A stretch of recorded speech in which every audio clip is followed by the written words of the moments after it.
Sa nakaraang video, nagkita ng muli ang ating bida at si Yoonye. Ito ay dahil sa work na natanggap ni Haejin para sa kanilang company. Nagkakilala na din sila ng sikat na appraiser na si Yang Sojin.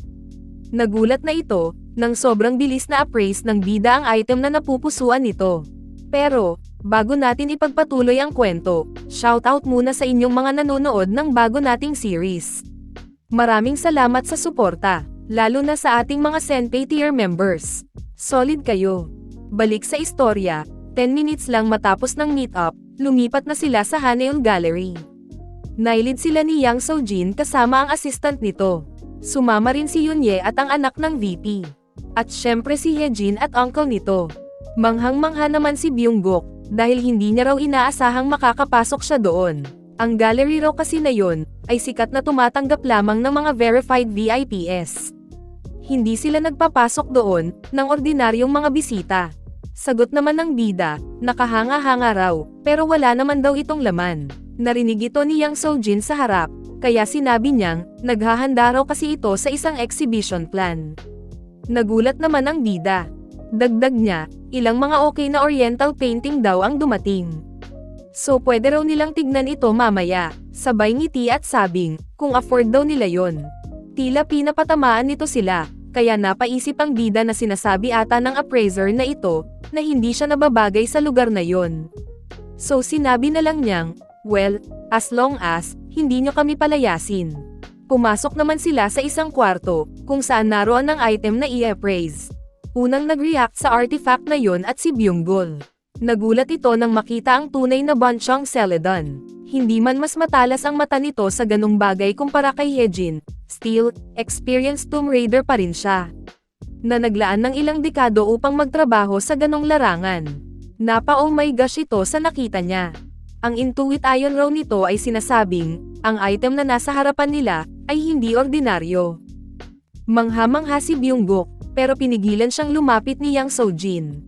Sinabi nitong, hindi raw yun exhibit, item ito na tinatago ng kanilang gallery on credit. Bukod sa pag-appraise dito, kung pwede lang daw, ay wag nila itong lapitan kung hindi naman kinakailangan.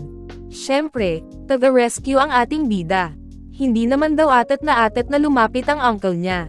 Isa pa, naroon daw siya para i-assist siya sa appraisal.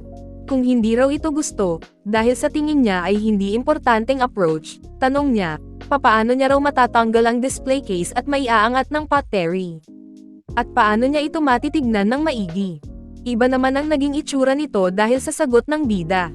Dahil sinabi niyang, sigurado naman daw na si Yang Sojin ang magiging responsible kung meron mang aksidenteng mangyari sa item.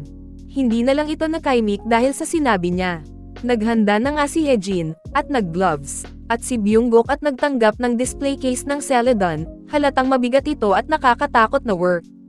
Dahil kung mabasag o masanggi ang item, bilyon ang halaga nito. Lumapit ang bida upang i-observe ang item. Sa isip nito, sa totoo lang daw, hindi niya nakailangan ng abilities niya, para masabing impressive ang item na ito. Sa tingin pa lang, siyang ang narrow na shoulders pababa sa waist ng Celadon, ang pot daw na ito ay maaring galing pa sa 17th century. Close up, napansin nito ang free-spiritedness ng pattern na nakaukit. Hindi lang daw ito basta Imperial Celadon ware, na ginawa para ipadala sa royal family o sa government office. Sinabi niyang, ito ay privately produced folklore. Pero para raw sa isang 17th century folkware na magkaroon ng ganong level ng perfection, sobrang rare daw nun. Nakakabilib, na na-preserve ito perfectly. Napangiti naman si Yang Sojin. Wika nito, naiintindihan niya na raw bakit ipinagkatiwala ni Vice President Lim Song-jun kay Haejin ang trabaho na iyon.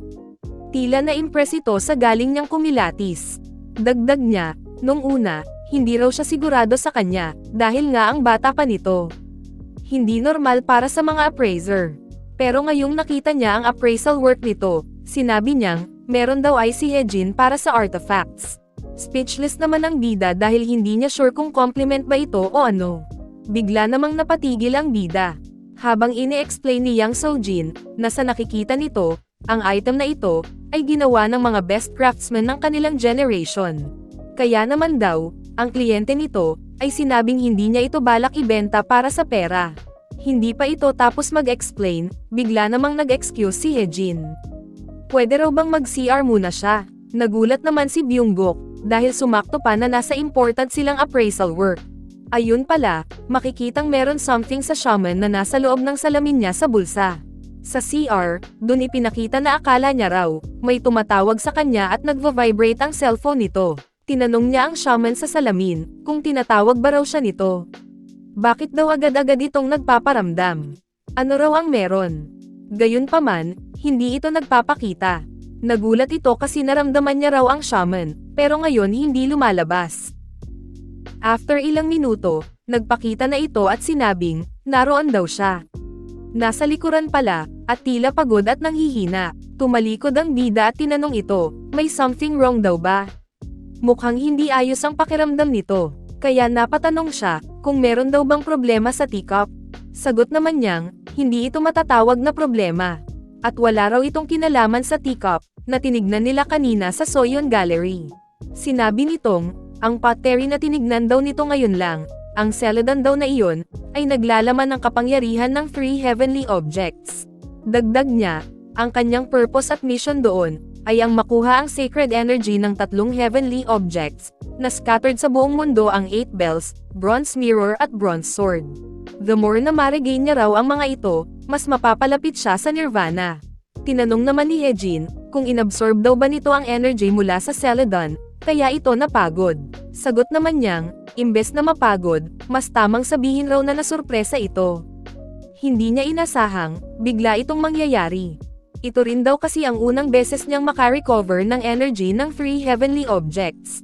Hindi niya raw lubos maisip, na posible palang mag-absorb ng energy mula sa mga objects other than sa 3 heavenly objects. As soon as hinawakan raw kasi ng bida ang item, na-absorb na nito ang energy. At dun niya na-realize na energy ito mula sa heavenly object. Masaya naman ang bida, dahil hindi naman pala bad news kaya tila nang hina ito. Pero napaisip ito, hindi ba raw nakakapagtaka? Hindi ito sure kung narinig niya ang sinabi niya kanina about sa appraisal, pero ang item daw na iyon ay nanggaling sa 17th century China. Isa pa, ang owner ay Japanese. Ang date at location ay maglayo sa ancient Korean peninsula. Sagot naman nitong, marahil ito ay something na nagkaroon raw ng brief connection si Hejin. Inalala nito ng unang hawakan ng bida ang 8 bells. Ang energy mula sa bell at sa kanyang shaman, ay nalipat kay Hejin. Maaring ang pottery raw na iyon, ay napalapit sa at least, isa sa 3 heavenly objects. Kaya naman na-transfer ang energy dito. Napaisip naman si Hejin, at sinabing, may sense naman daw ang sinabi nito. Maaring, tinabi ang items na ito kasama ang either bronze mirror o bronze sword sa isang lugar ng isang owner. Dahil doon, na-excite ang shaman at sinabing, ito na maari ang clue nila upang makita na ang hinahanap niya. Sabi pa nito, ang power ng 3 heavenly objects, ay hindi nako-contain sa mga random things o sa tao. Gaya ng, maraming tao ang nakahawak sa eighth bell kung saan naroon ang shaman, pero ang napili nito ay si Hejin. Siya ang unang taong napili bilang searcher ng 3 heavenly objects. Kung ang will daw ng objects, at nakita ng mapapasakamay ni Hejin ang pottery na iyon, sinadya raw nitong iwan ang enegri sa loob nito para sabihan siyang hanapin sila. Ngayon, pwede na raw nilang hanapin ang mga heavenly objects faster sa inaasahan nila. Meanwhile, naghihintay lang ang iba sa labas.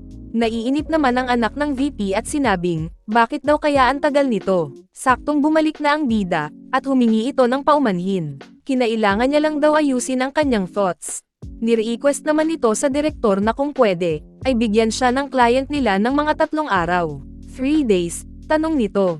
At sumagot siya ng, oo. Isusummarize daw nito ang contents ng appraisal at ihahatid sa Vice President. At magbibigay ito ng definitive na sagot within 3 days. Napatingin naman ito sa kanyang assistant, at parehas silang speechless. Gayunpaman, naiintindihan niya raw.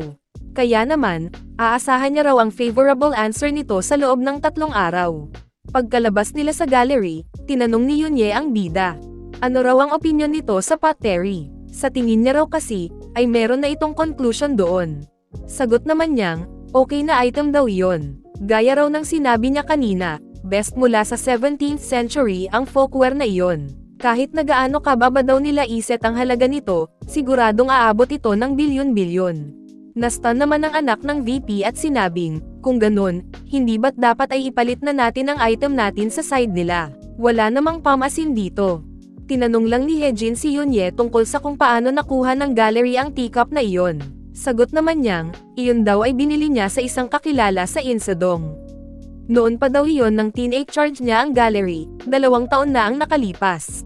Hindi raw clear ang appraisal results, at hindi rin naman mataas ang presyo nito nang bilhin niya. Pero iba raw ang feeling niya sa item na ito.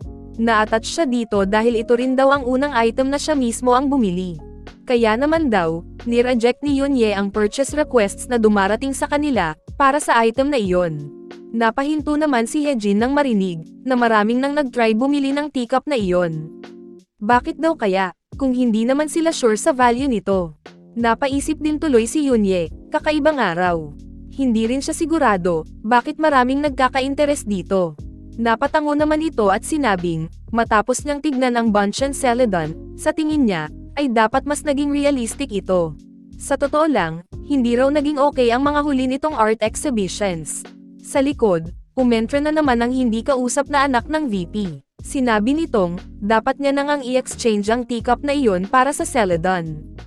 That way, magkakaroon pa sila ng profit, at makaikip nito ang posisyon niya bilang direktor ng gallery.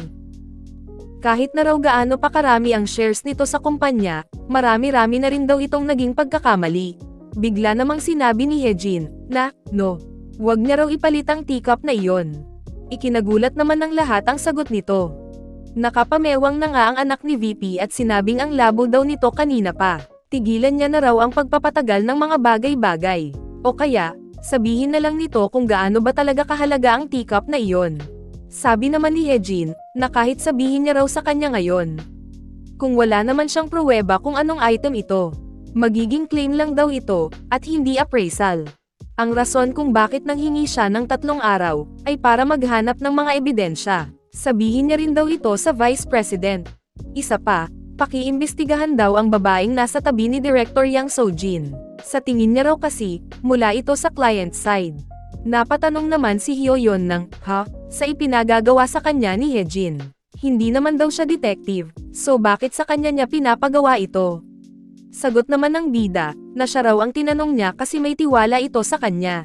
Pero kung yun lang daw ang kaya ng Huajin Group, wala na siyang magagawa. Kita-kits na lang daw sila in 3 days. Inis na inis naman ito habang nagulat si Yunye. Nang maghiwalay na sila ng landas, sinabi ni Hyoyeon na wala raw itong karapatan, na maliitin ang Huajin Group. Magkausap naman ang mag-uncle, tinanong ni Byunggok ang bida kung sa tingin niya, ay good item ba talaga ang teacup na iyon. Hindi man daw siya kasing galing nitong kumilatis, pero, kahit na raw gaano kaganda ito, sa tingin niya, ay walang laban ito sa Bunchen Celadon na nakita nila. Revelation naman ng bida, hindi raw mahalaga ang teacup. Pero ang importante daw, ay kung sino ang gumamit nito. Nagulat naman ang uncle nito doon. Biglang sinambit ng bida ang mga katagang, this humble subordinate, still has 12 warships left. If we go out to fight and stop them, with the readiness to die, we can definitely win. Ito pala ay ang sulat na ipinadala ng Lord of Royal Valor, na Yi Sun-sin. Siya ay isang Korean admiral at military general, na sikat dahil sa pagkapanalo niya laban sa Japanese Navy, noong Imjin War ng Joseon Dynasty.